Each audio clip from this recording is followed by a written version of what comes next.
Assalamualaikum warahmatullahi wabarakatuh. Halo sahabat PUPR, jumpa lagi di podcast OCIKA, obrolan cipta karya, yang akan membahas seputar bidang keciptakaryaan dan bidang ke-PUPR-an. Perkenalkan, nama saya Amanda Larissa, selaku pembawa acara pada podcast OCIKA episode kelima kali ini. Nah, hari ini kita akan membahas mengenai program padat karya.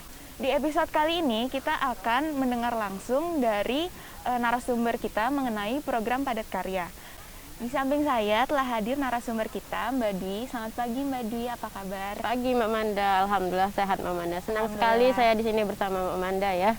Senang sekali juga Mbak Dwi. Oke, jadi Mbak Dwi ini adalah seorang tenaga ahli urban planner di program Kota Tanpa Kumuh atau Kotaku di wilayah Provinsi Kepulauan Bangka Belitung. Nah, sahabat PUPR, sebelum kita berbincang lebih dalam, mau mengingatkan bahwa kita semua harus tetap menjaga protokol kesehatan. 3M, memakai masker, menjaga jarak, dan juga mencuci tangan.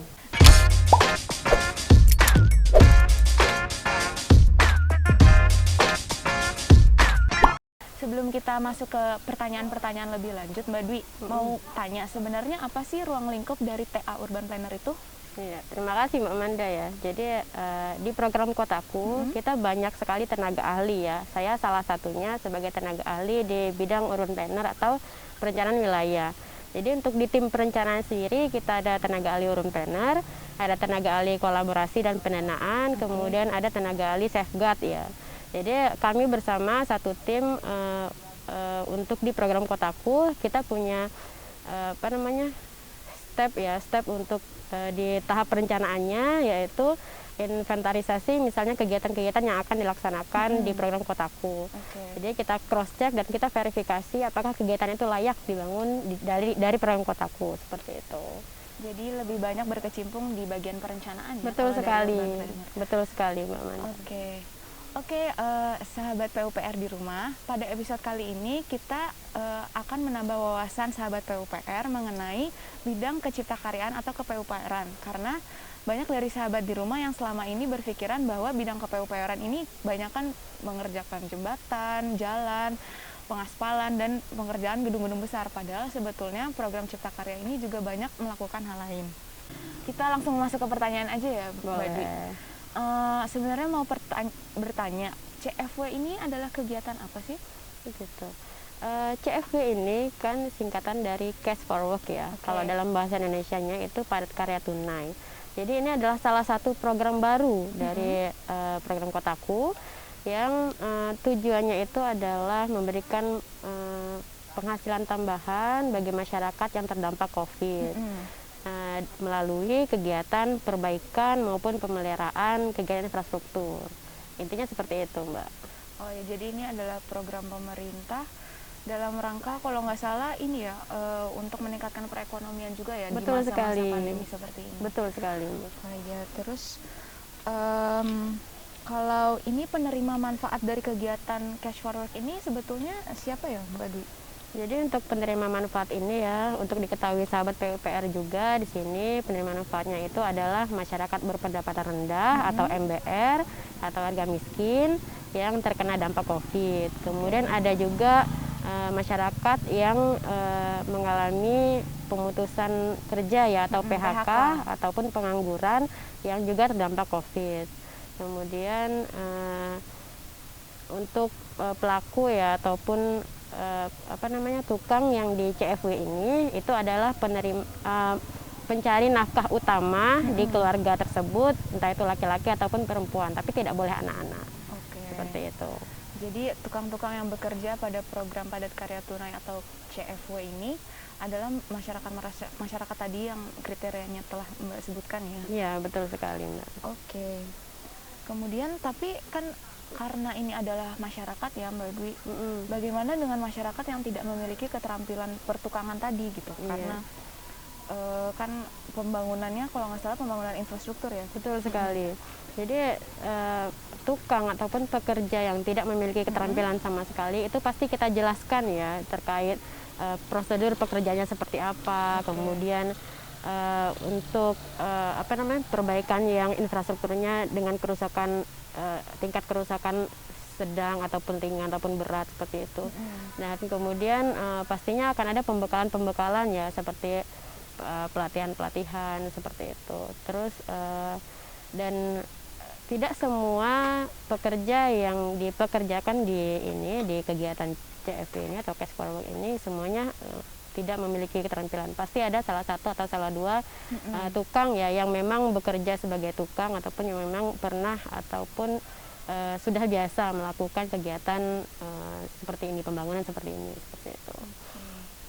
Kalau untuk infrastrukturnya sendiri, Mbak Dwi, biasanya di dalam program Padat Karya Tunai ini infrastruktur seperti apa yang diperbaiki atau direhab ya tadi bahasanya? Ya, jadi untuk CFW ini memang kita fokusnya ke perbaikan, kemudian peningkatan kualitas ya dan pemeliharaan kegiatan infrastruktur yang sudah dibangun lebih dari 1 tahun. Itu untuk kegiatan yang berbasis masyarakat ya, infrastruktur berbasis masyarakat, entah itu dari program Kotaku maupun program IBM lainnya ya, infrastruktur berbasis masyarakat lainnya.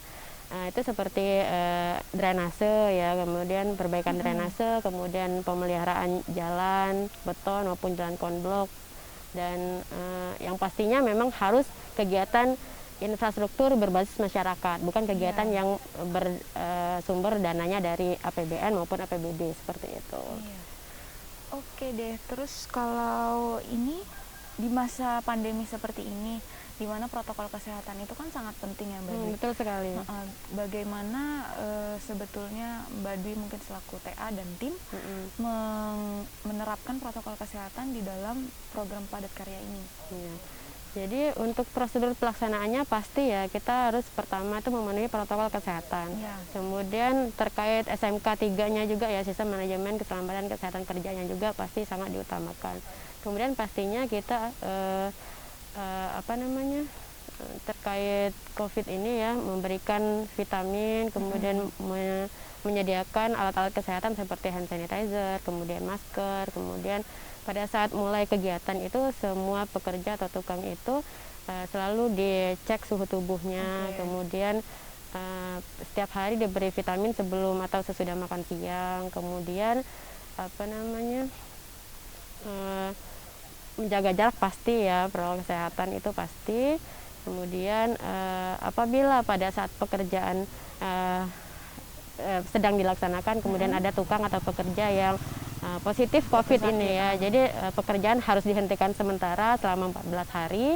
Nah, pada saat masa penghentian pekerjaan sementara itu pastinya seluruh lokasi ya adakan penyemprotan disinfektan, kemudian diisolasi bagi tukang atau pekerja yang memang kontak erat dengan pasien positif COVID itu. Seperti itu Mbak. Jadi setiap pagi selalu ada safety briefing terlebih dahulu. Betul sekali. Terkait pekerjaan SMK 3-nya juga terkait dengan protokol kesehatan. Betul sekali Mbak. Terkait ini keterampilan tukang sendiri, mengenai pembekalannya itu bisa dijelaskan lebih lanjut Mbak seperti apa? Iya betul sekali Mbak. Jadi untuk pembekalan tukang atau pekerja tadi ya, kita adanya pelatihan masyarakat atau pelatihan tukang, kemudian ada juga pelatihan dari BKM, KSM, kemudian KPP, aparat kelurahan dan desa juga. Kemudian kita ada mendatangkan narasumber. Nah, khusus untuk di Kota Pangkal Pinang ini narasumbernya berasal dari SMK Negeri 2 Pangkal Pinang. Jadi kita adakan semacam OJT ya, on the job training.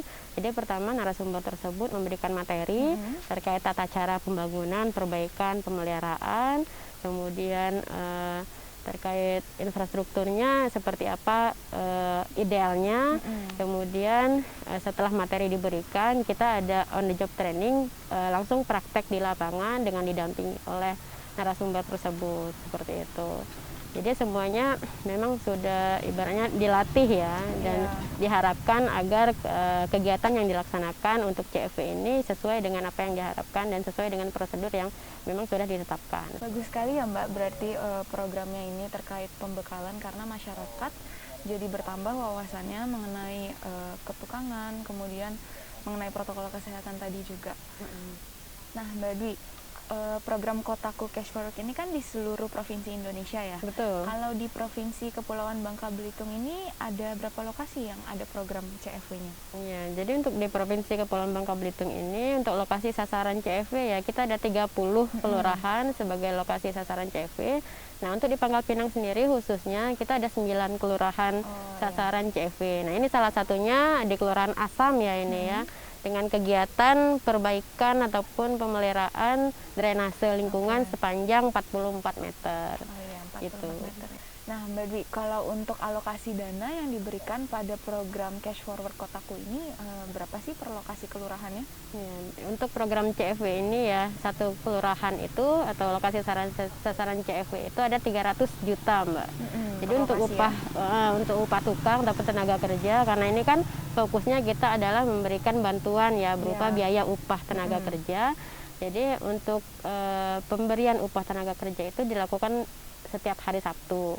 Jadi tenaga kerja itu bekerja dari hari Senin sampai Sabtu, kemudian pukul 7 ya, 7 pagi sampai 4 sore dengan istirahat jam 12 sampai jam 1, kemudian diberikan upahnya setiap hari Sabtu. Seperti itu. Berarti dengan waktu kerja efektif 7 jam kira-kira ya, Betul Mbak, sekali. satu harinya. 7 jam dengan 6 hari setiap minggunya. Iya. Nah, terima kasih ya Mbak Dwi atas informasinya. Sangat menarik sekali informasi yang telah diberikan sama Mbak Dwi. Sama-sama Mbak Manda. Oke. Nah, sahabat PUPR di rumah, telah kita dengarkan tadi apa itu program Kotaku Cash for Work. Sangat menarik kan dan menambah wawasan teman-teman PUPR di rumah. Nah, semoga sahabat PUPR di rumah dapat bertambah wawasannya dan program podcast OCK ini dapat memberikan kita ilmu serta manfaat. Sampai jumpa di episode selanjutnya.